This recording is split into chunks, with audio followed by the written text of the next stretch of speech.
So this is the very first time I'm going to interview someone in English. And I want to really thank you, David Thirumur, for accepting this invite and being willing to explore the world of resilience, how to build back the strength and confidence we need after a time of breakup, after a time of emotional abuse, which is the main topics I cover here in my channel. So David Thirumur is also a coach. He's more of a transformational executive coach. He's been traveling and doing coaching in over 42 countries.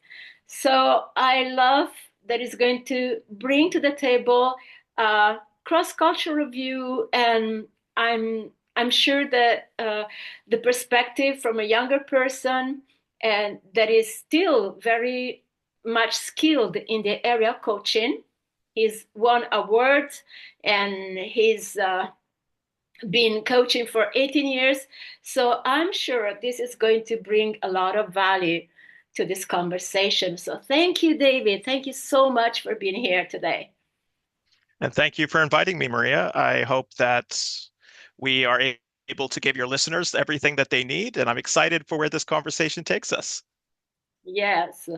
So uh, I think I'm going to go right away to the matter of this conversation, Oh, which for sure. is um, breakup, times of crisis, emotional abuse.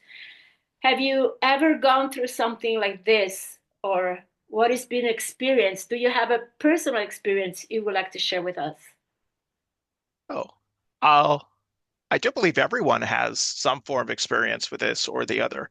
And I think a lot of times what causes these experiences to be so deeply personal is that a lot of them usually entail a crisis of meaning. And there's a difference in just from what I can see from my personal life and also lives of people I've worked with over time, in that there is a difference between what happens to you and how you interpret what happens to you. And a lot of times, what makes certain events very emotionally, I would say, destructive for some of us is that we have a certain expectation about life, or we have certain things that we believe about the world, and we have certain assumptions that generally allow us to carry on our life in a regular way, thinking that, people are generally good people, things generally tend to work out, my life it's generally going in a good direction. And then something happens that seems to throw all of that off. And that can be extremely emotionally shattering for the individual who faces that. But interestingly enough, from what I have seen, is that that is different for every single individual. Some people might go through something, and for them, it doesn't really do much to them. But someone else can go through the exact same thing, and it completely cause their entire world to implode, and they can reach a point where they wonder if there is even any hope proceeding or going any further. And I think for me, I hit that a number of years ago when I was younger. I was in a place where I thought I had my whole life figured out. I knew where I was going. I knew the person who I was going to be with. I knew the long-term future that we were going to have together. And we had all these great, big, wonderful plans, only to find out that over a period of about a year, my career fell through, my relationship fell through, and pretty much the entire world that I had kind of projected into the future came collapsing or down. And that for me was a time that made me question everything and realize that a lot of the things that I took to be true about the world and about love and about the people that I cared about seemed so different. And the thing is that I don't know, you're the expert in this field because you do a lot of relationship counseling. But a lot of times when you turn around and look back, like there's a lot of signs that lead up to it and like, how come I didn't pick up on this? How come I didn't pick up on this? But like they say, hindsight is 2020. When you look back and you say, oh, well, I could have noticed this, I could have noticed that, the writing was on the wall. But when you're in it, you almost have like blindness towards it in a way that you don't want these things to be true, or you have like these underlying reasons that you give yourself for, oh, it's just the way it is. Oh, it probably doesn't mean anything. Or, there's this is just a phase. Hopefully it'll get better until the point where the entire world, it seems, to collapses around your ears. Yes, this is so amazing what you're saying because uh, the blindness that you're mentioning is so real, especially when you face the collapsing of a relationship with a toxic person Hmm. that has sucked your energy out, has sucked your abilities to discern things out. And so you're even blinder because you're not just in denial, but your senses are totally mm, uh, in a total fog. You don't Hmm. Hmm. understand Hmm. what's happening, and it takes a while to get clear. So this was another point that I wanted to explore with you because I the problem with emotional abuse is that it takes time to become resilient again, even if you're a resilient person, because a part of you is not there anymore. You have to recapture it. And Hmm. so, um, yeah, this is something that this conversation, I think it could really help in that direction, regain insight. You don't just need healing after emotional breakup or abuse, you need your senses back. Hmm. Hmm. Yeah, absolutely. So let's actually talk through that process of, I guess, getting your senses back and then moving into the process of healing, because it all does eventually have to happen. So I think the very first place is just understanding the reason why our world tends to collapse so greatly. See, as human beings, we are meaning machines. We make meaning out of everything that we experience and everything that we go through. I I like mean, that one expression. one of the greatest definitions that I ever heard from a person was that every day that we live is an act of faith, because we wake up in the morning telling ourselves that something is going to be there, and then we go and act that out. And so, pretty much every day in everything that we're doing, what we're doing is we're acting out our assumptions of what we believe to be the case in the world. And we would not be able to function if we did not have those assumptions to be correct. Because the way that our brains are set up, and from the time that we are developing and growing, this is something that neuropsychologists have talked about a lot, about how the brain tends to set intentions and expectations. And in doing so, our reward system activates and kind of makes us feel a little bit good. And then when we actually go and experience the thing and we get that confirmation, then that's when the cycle concludes. So basically, every day, in order to function and even just to feel like our lives have any sort of grounding in this world, there has to be a certain intention and a certain realization of that intention. Now, when we have a relationship that ends up falling apart, and especially one that is so emotionally damaging to the point that we realize that, our partner was abusive, or they were cheating on us, or for whatever number of reasons, we find out there are suddenly holes in our world. Because it's like, if this wasn't true, then what else isn't true? If this isn't real, what else isn't real? And that is a horrifying place to realize, because then suddenly everything is up for questioning. Everything's up for grabs. According to Daniel Kahneman, we make about 30,000 assumptions and decisions every single day, and about only 2% of those are conscious. 98% just happens automatically based Yeah. on our assumptions of what we already think is going to happen. The second our assumptions are proved wrong, all those 98%, those 30,000 come up for questioning and debate. And so a lot of times you'll see people who end up sticking with relationships for longer than necessary, or sticking to a partner or who is very clearly, emotionally abusive, or sometimes even manipulative or narcissistic or whatever it is. The reason why they stick to those relationships in the long term is because the alternative is worse. At least I know this. But if I accept the fact that this person is actually not nice, doesn't have my best interests in mind, doesn't care about me, and is actually hurting me in some way, the alternative is everything has always been a lie. I am in a very, very unsafe space. I'm all alone and I don't know what to do from here. And for some people, that alternative is worse than the reality. And Daniel Kahneman also showed that in the study of biases and heuristics, where people are more likely to put up with a little bit of pain over the long term than some short pain in the immediate. And so let's say that you do get the strength to get out of it. And if you are someone who has been in a relationship and has able to get out of it, I admire you. And I tell you, it's one of the probably the strongest things that you'll ever do. But what you will feel in that moment is actually like the entire world has fallen apart. And like you said Totally. so well, Maria, you're lost, you're in a fog, and you're in a fog because there's suddenly a million varieties of meaning. And now you kind of almost have to start figuring out the world afresh for yourself.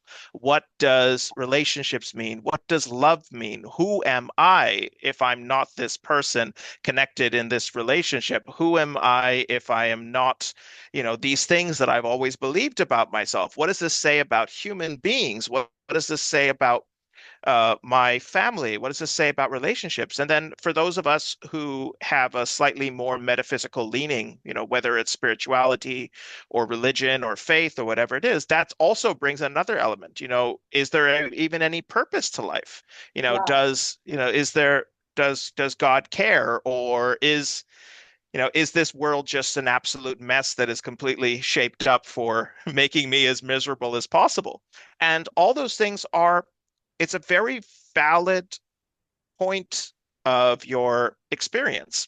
And the thing is, a lot of times people try to get out of that experience and out of that fog by moving into another sort of relationship or another situation because they feel that's kind of like a shortcutting of that having to figure out everything. The problem is that when we don't take the time to process stuff or actually even just sit with some of that confusion, we end up replicating old patterns.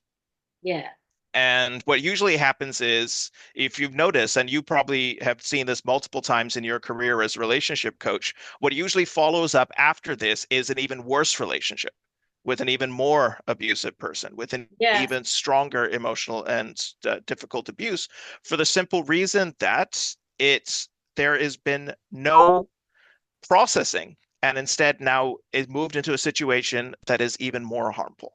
exactly. This is a great point. Thank you for bringing it up because this is something that happens a lot. Women that, especially with women, but I believe it can be also with men, that uh, at the end of a breakup like that, they want to right away fall in love again and regain all that they think they've lost. Hmm. But it's so important, most of all, before all, to regain your relationship with yourself because that's what's gone crazy. That's what's gone. Exactly, and, exactly. and so it takes time. And don't. That's one thing I would like to really encourage people with. You don't need to feel alone. Take this time to fully enjoy yourself, to rediscover yourself because there's a world of wonder inside of you in that part that you were mentioning that we do automatically, but that comes from our soul, from our what is called subconscious, that it's a huge part of ourselves that this is a good opportunity to get more acquainted with. Yeah. So this is great. Thank you for talking about that. Yeah. I would say that there's another layer to it as well, because especially people who have been through a lot of emotional abuse, and especially those who are with like narcissistic partners and people who are specifically manipulative, a lot of times they come away feeling that it's their fault. Oh yeah, And so one of the main places where these people go is to like a place of self-penance. Like they feel they kind of have to either prove themselves that it's not true, like that wasn't actually the case, they're actually a very nice person, or they feel that yes, I do deserve to suffer because it really was my fault that this relationship happened this way. And if I was just a better person, if I was just more loving, if I was just more kind, if I was just more attractive, if I was more sexually active, if I was more attuned to their needs, then it wouldn't have gone this way. And it's that sort of, I would say, internalized self-flagellation that drives them into these worse relationships later down the line, either in terms of trying to prove, well, that wasn't the case, or, well, I must deserve to suffer because I I failed. And the thing is, a lot of times this unfortunately is married with our deep desire to make a difference because there's so many people, beautiful, kind, loving, genuine people. They end up in such difficult situations because they feel the need to save others. They see somebody and they see all the wonderful things in that person. They see all the potential that person has, and they're like, I can do something for this person. I can change their life. I can see everything that they can become. And maybe if I get into this relationship, I can make them the best version of themselves without realizing that person has no intention of becoming the best version of themselves. Well, Instead, what they would rather have is make you the worst version of yourself so they can feel better about them. And so, very good. unfortunately, you have this desire to save, coupled with I am not good enough. And when I can't do this, I must suffer for my lacks. And that really tends to put the people who are in victims of relationships like this in very deep, dark places where it's hard to get out unless you have that support system around them. And that support system usually comes from, like some strong friends or a community or a family or a group that you belong to, or if you're religiously affiliated, your religious group and stuff, because it takes a very strong support structure to give you the space that you need to feel okay with being vulnerable enough with your own thoughts. Yes, I believe that to have a great support team is absolutely necessary. And also the willingness to look at reality for what it is, because this Hmm. is so hard. Yeah. I remember that for myself, it was to realize that I've actually been a victim. I so dislike that word that for me, it didn't belong in my vocabulary and it still doesn't belong very much. But you have to come to terms that there are people that are predators and that makes you a prey, even if you don't realize it. When you realize it, it's really bad.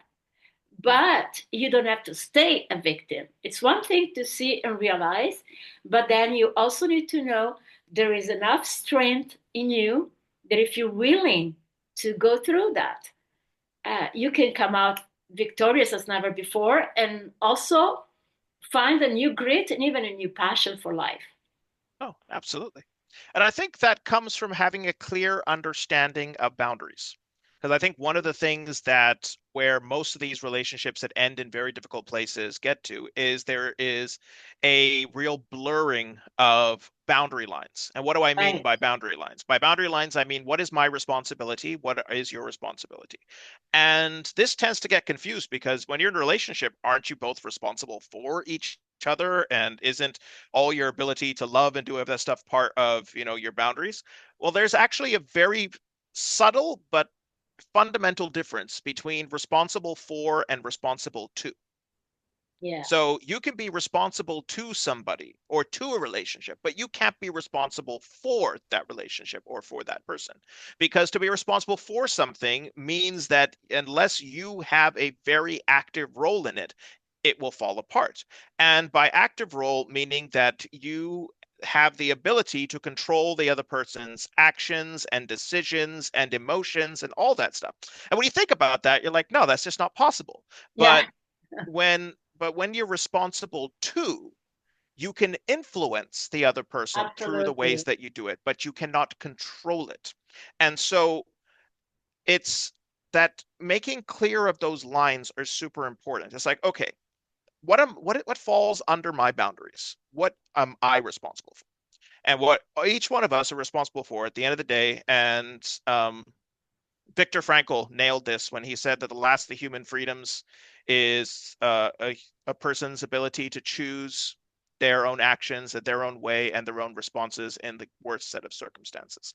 So basically, when you think about it, at the very fundamental level, all of us are responsible for Our thoughts, our belief systems, our emotions, our actions, and our choices that we make when all of these are taken into consideration. So other people can influence us. When person X does this, it makes me feel Y. But the thing is, my action that comes out of that is not under their control. I still choose what action I want to take. And it's the clear understanding of that my choices are mine, my actions are mine, my thoughts are mine, my emotions are mine. What I choose to say, how I choose to feel is under my control.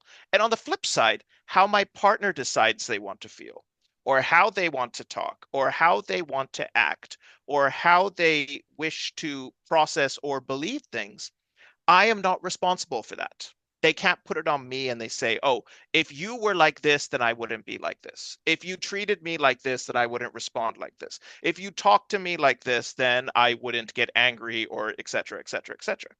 And so when a person who is in a toxic relationship internalizes that, okay, whatever I do is going to make this person act a certain way or behave a certain way or respond in a very emotional way, then they tend to not only self-censor, they also end up taking on too much of guilt for what's not going on in the relationship, which that gives the other partner a free pass to actually execute a form of narcissistic power over them because now you must do whatever I say and whatever I like. Otherwise, the consequences that you have to deal with is on you, not me, because that's what you've done.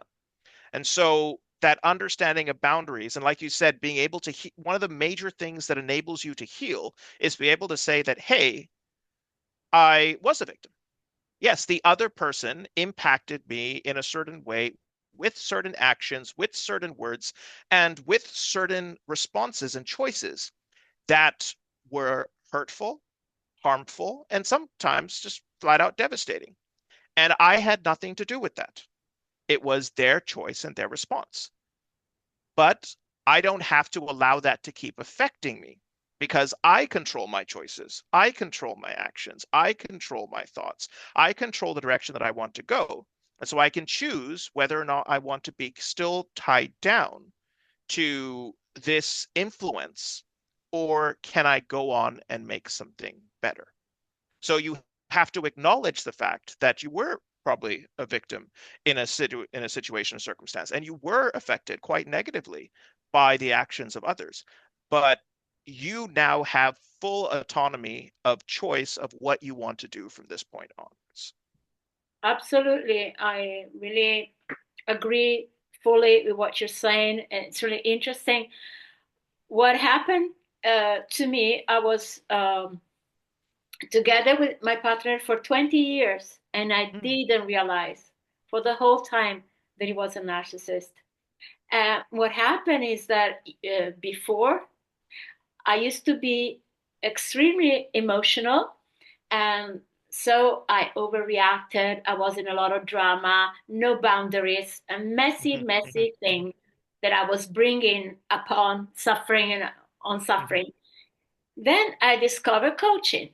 And mhm, so I was able to implement a lot of this good stuff about controlling your thoughts and your emotions. You don't worry about the other person, you worry about keeping happy. And I became really good at that. mhm. The thing is that until I realized what was really going on, that we weren't a beautiful couple, there was a lot things that were rotting underneath, and I wasn't totally aware of it. I couldn't Mhm. pinpoint Yeah. what the mess was really was. And so that's why I say you have to come to terms with being a victim, because I never consider myself a victim. But I had to make that accept that and say, okay, I was really a victim. No matter how much I knew, I was still being manipulated without being uh, and without understanding, being Yeah. able to understand that and discern it. And so And it took a while, because if people don't know narcissism, and this is why I talk so much about it in this channel, uh, you're fighting an invisible enemy. It's a lost battle. So you Hmm. need to be equipped. You need to learn. You need to do your part, and you have to also believe that you can do it. That you there is a power at your disposal once you uh, surrender to even this apparent failure. Actually, it can turn into great victory for you, into a greater understanding. And I'm actually very thankful for all the experience that this brought to me, because it opened my eyes to a new world of evil. Like, evil really exists, and sometimes, a lot of times, is dressed up very nicely. Hmm. So that was really eye-opening, and but it took a lot. It took process. It took help from outside and being able to receive it. Yeah, absolutely. So, what were some of the processes that you had to go through?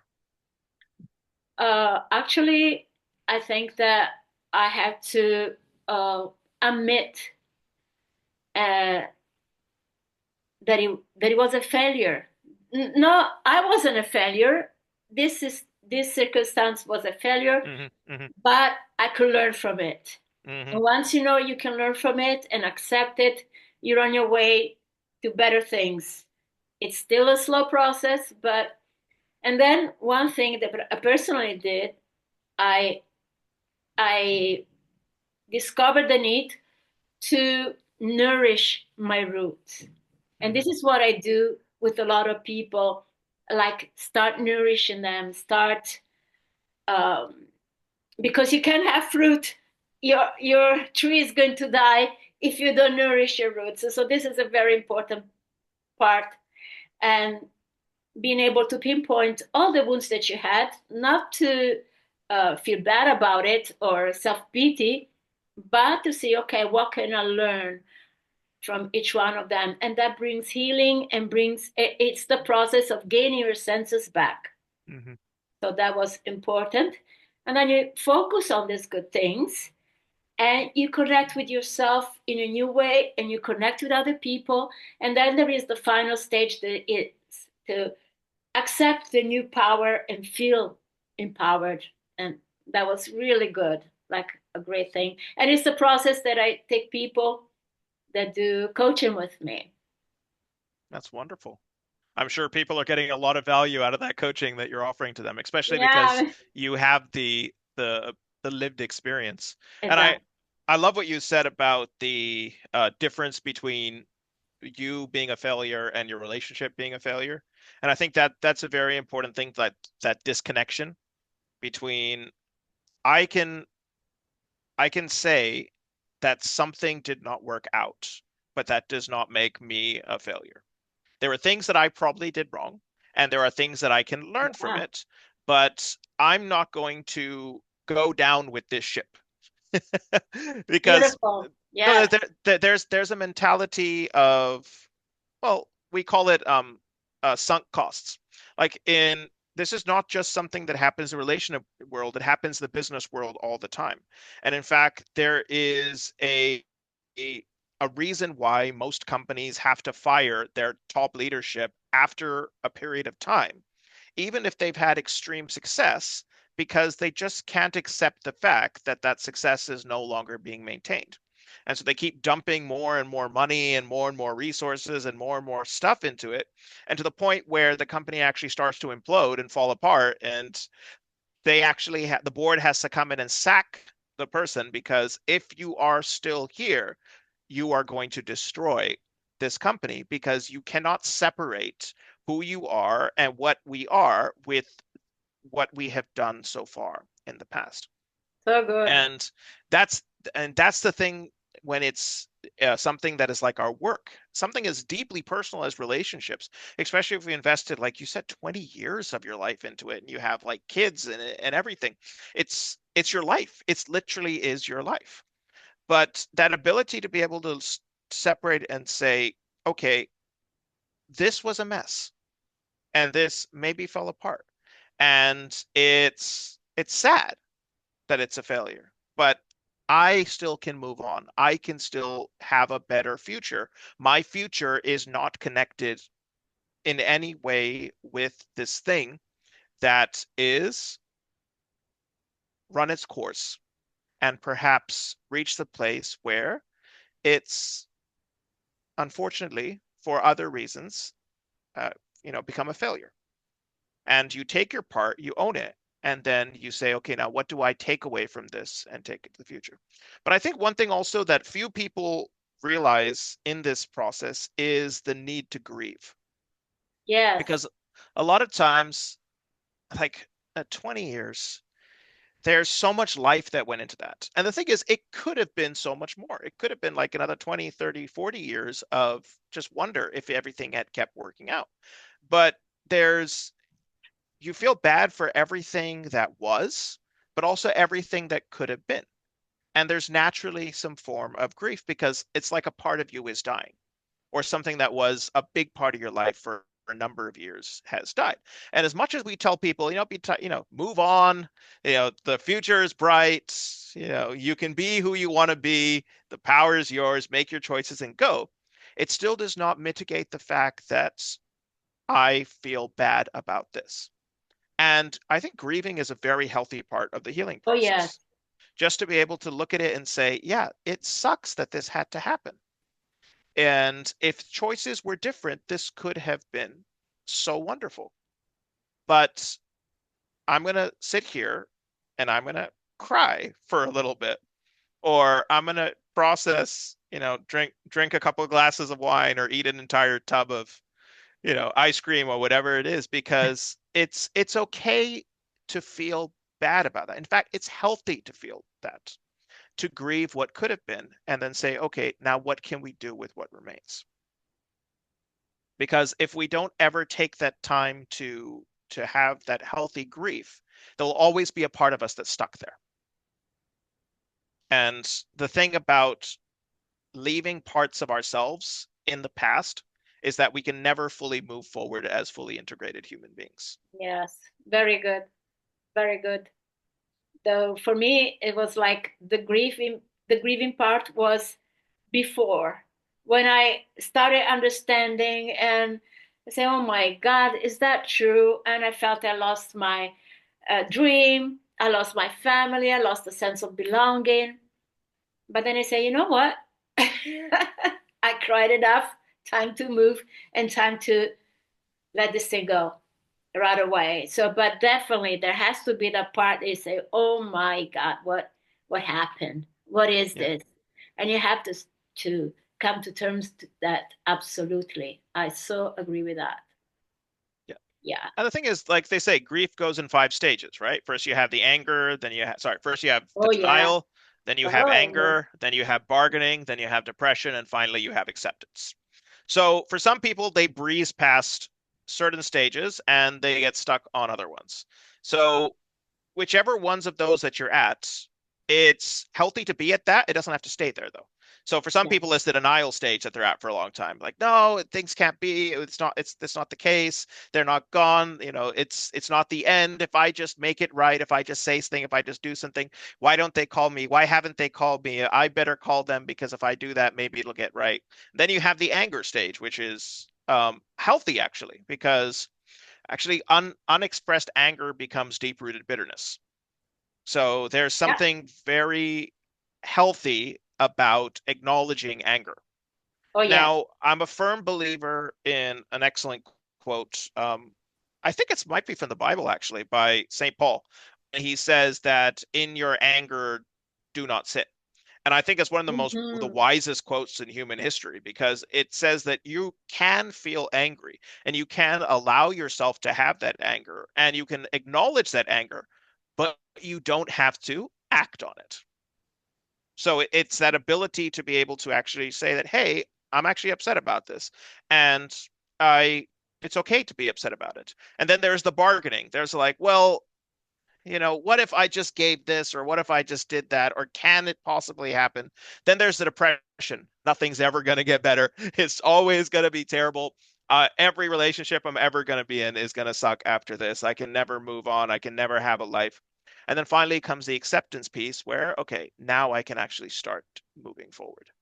And I think the ability to go through those stages to get to the moving forward part is so crucial. So we don't end up at some point where we think we're on the road towards healing, getting dragged back into one of those spots.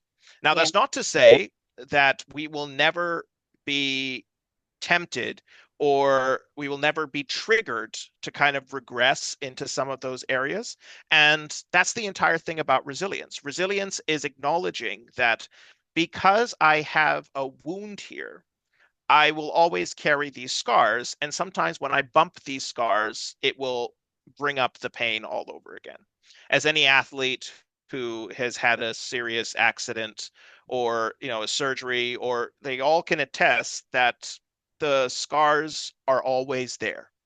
And these yeah, become trigger points. But the thing about resilience, which is the topic that we opened with, is that what resilience helps us to do, it helps us to recognize that we get triggered, helps us to be at compassionate with ourselves when that trigger happens, and then to clearly have a formulated plan of what we can do to move ahead so we don't end up going back into all those years of things that we've healed from. And what resilience does is over time, resilience works to shorten that gap between trigger and forward advancement. wow. This is so empowering because uh, uh, sometimes what happens is that after, when you find yourself in a mess or in a difficult situation, your emotions are shattered. It's hard to see the light. It's hard to see that you can actually begin again. And you lost your purpose, you lost your direction. And so this is so good that you can actually follow this process and know that the it takes time, but it's doable and it's effective. And so I wonder, what is your process in uh, helping people to make it, to be strong again? So, multiple ones. And just because we start off with a story, I'd like to say very happily now I have a great career and I have a wonderful wife. We have 5 kids, so Oh, life does happen, and you beautiful. you do you do move on from it, and you do find ways of making a brand new tomorrow from where you started off from yesterday. But what I basically work with people, I try to figure out where they are in their Yeah. journey, and then to be okay with where they are in their journey, but then to clearly define where they want to go and move towards that in a healthy way. Because I firmly believe that where you are is not where you will always be. Like life is consistently growing, consistently moving, and things happen all the time. Like there's constant changes in life and in the universe and in everything, and you never know who comes across your path that could take your life in an entirely new direction. The thing is, just going back to what Daniel Kahneman says about the 30,000 decisions and 98% of them that we're not aware of. There's a part of our brain called the reticular activating system, and Yeah. that's what sensitizes us to things that are important to us in our world. So it's like, you'll be driving down the street and you'll hear an advertisement on the car radio about something silly. Let's say a new pair of jeans or whatever it is. And you're driving down the street, and then you'll notice someone just walking down the road who's wearing that, and someone else is just walking down the road. And it's like, where's all these people coming from? I never noticed that before, but after 5 minutes, suddenly I'm seeing everyone wearing this new style of clothing. You go to a showroom, you see a new car. It's like, oh, that's so nice. I would really like to have that car at some point. You go out that day, and everywhere you look, you'll see that car. You'll notice it.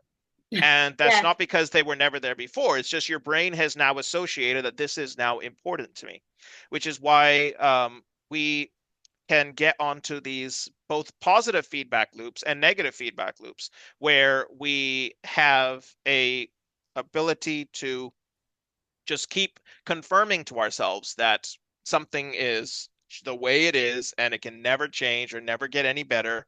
Or on the flip side, everything's perfect, everything's amazing, and it can never get any, nothing bad could ever happen. And both those places are fallacies Yeah. because we have blindness towards other things in our lives that are not there. But when you are in a moment of crisis, like I said, it does shatter your worldview, but it also opens up the world of possibilities because now you can actually open yourself to who you can become, what you want to pursue, what you can achieve. And the thing is, you need a support system around you to help you be able to do that properly. You need, like, if you work with a therapist, you work with a coach, you work with a group. Some people have support groups that they go to. Some people have like religious groups that they're attached to, but you need someone who can help you work through that process. And so Right. with my clients, identify where they are, where they want to be, and then just to keep open to looking out for the things that'll help them to get there, while also fully realizing things that will try to pull them back will keep showing up. And it's how do you acknowledge those? How do you build up resilience towards those? So that way your healing process continues while you continue to open yourself up for everything else that's still there to come. This is so good. And I thank you so much because I I know that you have are more focused on executive coaching, success coaching. So this is a bit of a different topic, but you provided with so much great points, and that was really enriching, David. Thank you so very much. I just wonder if Pleasure. you have one last um, thing you would like to share to make our conversation complete for anyone that is struggling with finding their power back. Hmm. One last thing. Ooh, okay. I'll have to think I about know you that. have so much in I, you, but yeah, yes, yes. so I'll do two things. I'll leave everyone with a reference to go look at something, and I would also leave a thought. So I would like to encourage everyone to read. It's um, a very short, and when I say short, I mean really short. It's like less than 400 words. Um, Writing by a woman named Portia Nelson. It's called An Autobiography in Five Short Chapters. That is, in a nutshell, a journey of healing that pulled me through difficult times, and I share it with every single one of my clients. I would say if you're in a difficult place, read it, memorize it, download it, print it out, put it up everywhere because that's the journey of resilience and healing. And to everyone who might be listening to this, one thing if you take away from this is the fact that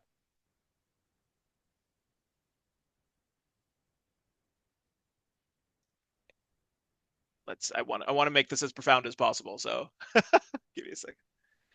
Yeah, where you are right now is not where you have to end up. If you're in a place where everything is good, there's still so much better things on the horizon. Like the future is filled with incredible possibility of new memories, new experiences, love, happiness, like everything that you have ever wished to experience and have not yet had is there within the possibility and potential of the future. And if you're in a bad place where everything is not going well for you, I promise you that it doesn't have to be where you end up. There is a way out. There is hope for the future. And there is a pathway that you can follow to move from the place that has got you trapped right now into the place where you can experience everything that you hope that you would. And all it starts with is a realization that you, at any moment of time, can take control over the things that are within your boundaries. So, your words, your thoughts, your emotions, and your actions. And in doing so, intentionally move into a future of your own making. And so, if that's all that you take away from that, I really hope that that's helpful for you. That's wonderful, David. Thank you so much. And where is the people can find you? So, if people can find me on LinkedIn, they can find me on YouTube. I have quite a unique name, so if people Google my name, it'll generally tend to show up. Like you said, I mainly do work with leaders. I do work with executives. I do a lot of like leadership training and management consulting and stuff. But this sort of stuff I also do for fun because who doesn't know somebody even who's like a leader who doesn't go through times like this? And at the end of Yeah. the day, our lives are holistic. You can't parse them out. Like you try to say, this is my work life and this is my family life and this is my spiritual life or whatever it is. Like, no, you if you divide yourself up, you're going to be lost because who you are shows up everywhere you are. So you have to keep all aspects of your life together and you need to be fully integrated as a human being. And that means being healthy in your personal life, your physical life, your spiritual life, your emotional life, your work life, and your relational life, and all of that. And so, yep, um, you might not find me having many conversations like this online, but who knows? This might be the start of something new. So thank you for the opportunity Yeah, I to really talk about enjoyed stuff I it. don't usually talk about. Yes, but in the work I do, I found that many people that go through breakings like this, they discover a new hunger for learning, for leadership. They discover they have new purposes, and so they may be interested in what you have to offer as well. Yeah, So thank you so much, David, for this time. I pleasure. really appreciated it. You gave a big contribution to our conversation, and hope to see you again sometime. I hope to see you too, and keep up the good work. You are fulfilling a very, very needed service in the lives of so many people, especially those who are victims and those who are vulnerable. Thank you for playing that role and keep up the good work. Thank you so much. Have a great evening, David. You too. Take care, Maria. Bye. Bye. Bye.